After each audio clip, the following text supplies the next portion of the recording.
So today, guys, this is the Friday that Black Widow has come in theaters on Disney Plus 2 for a $20 fucking retarded fee if you want to pay that much. I don't know if you guys do.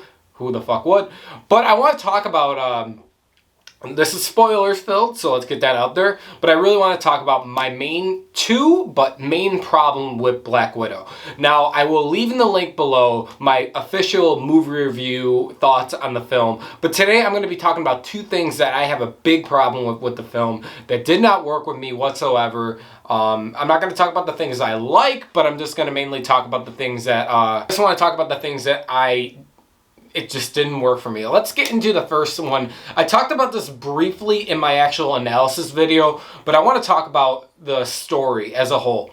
The first 40 minutes, I meant it, that the first act, but 40 minutes into the film, it did not work for me.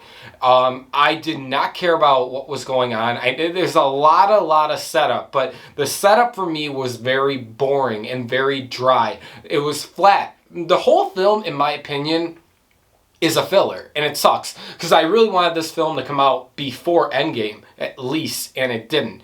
Or it should have came out before Infinity War, but you know, they just fucking Marvel was stupid with that, and they felt like they had to course correct and they had to redo this and make this film. But I don't know. This is one of those films that is a filler. Now I'm gonna get into spoilers, but in the beginning of the film, the first 40 minutes, we really get to see a lot of Natasha and Yelena's fucking backstory. And that it's a whole fake family and that stuff. With Dreykov, recruiting them, putting them through hell and that. And I thought the aspect of seeing her backstory would be very interesting. And at some points it really is cool.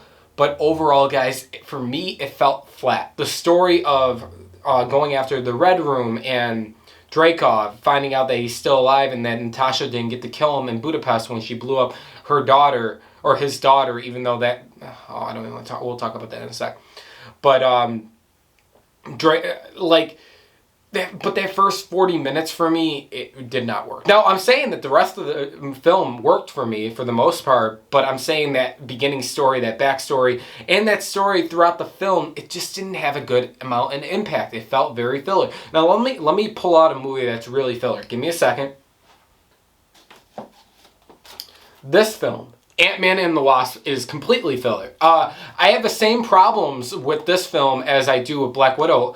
It really did feel filler. Now, I like Paul Rudd. Paul Rudd really keeps you into the film, and so does Michael Douglas and Evangeline Lilly. I like them all in this film.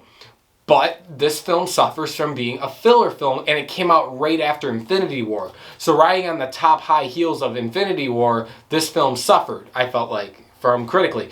That's the same thing with Black Widow. Let me put this back.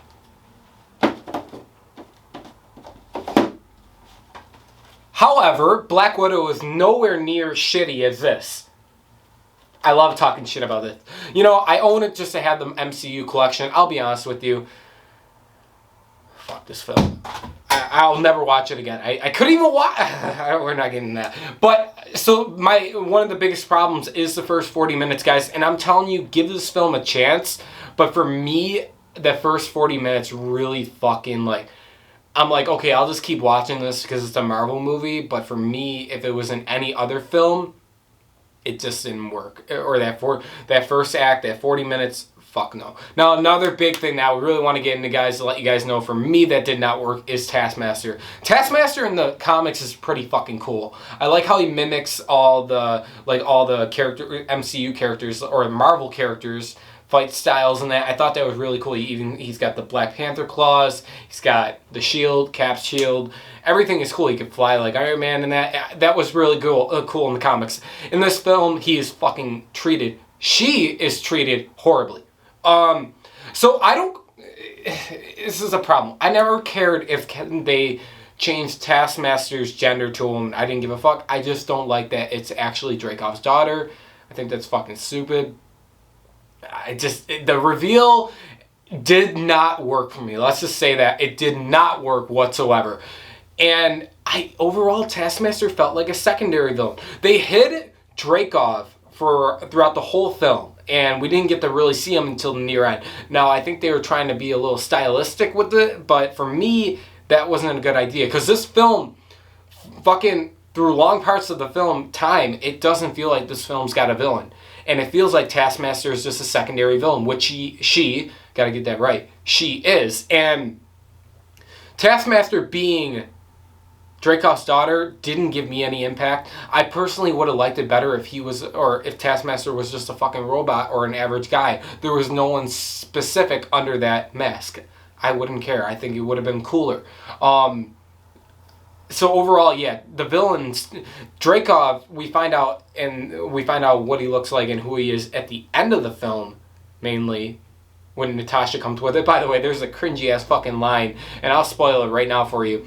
When Dreykov can still control Natasha, basically, with the Red Room and all the stuff they did to her, and she's like breaking the nerve or something. She fucking headbutts herself into the desk and bleeding, her nose is bleeding, and that. I'm like, what the? I started laughing. I'm like, I think honestly, guys, the most cringiest fucking line. But I still enjoyed a lot of that film, or a lot of the film. Don't get me wrong. I'm staying with a 7.5 out of 10 because I enjoyed the action and the performances and the score. I enjoyed all that. But my main problem with the film is the two villains, if you want to consider that, and basically the story overall is very bland, filler, and that just didn't work for me. That's why I think this film should have definitely came out when Captain Marvel's release was in 2019, right before Endgame, because it would have had more of an impact. Besides the end credit scene, it would have had a lot more impact, and that's for me. I don't know, but that's overall, guys, my main problem with Black Widow is the score, or the story, and the villains. That's my main problem with it. Everything else, the action, like I said, is good.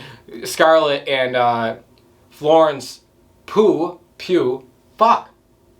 I don't fucking, it bothers me because I forget how to say her name, but she's awesome in the film as Yelena.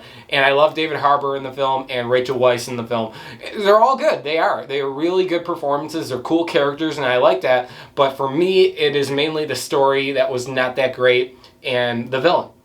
But the action, it's all there. It felt like a spy movie, and I'm glad they actually got Lauren Balfe, who did the Mission Impossible Fallout score, to return for this. Because you can hear similar things, and I like that, because he reminds me of Hans Zimmer a little bit. But guys, that's it for this video. Let me know your thoughts below on Black Widow. Do you guys think that I have the same, or like the same problems you guys have with the film? You agree with me? Let me know. Thanks for watching. Subscribe for more, and I will see you guys in the next one.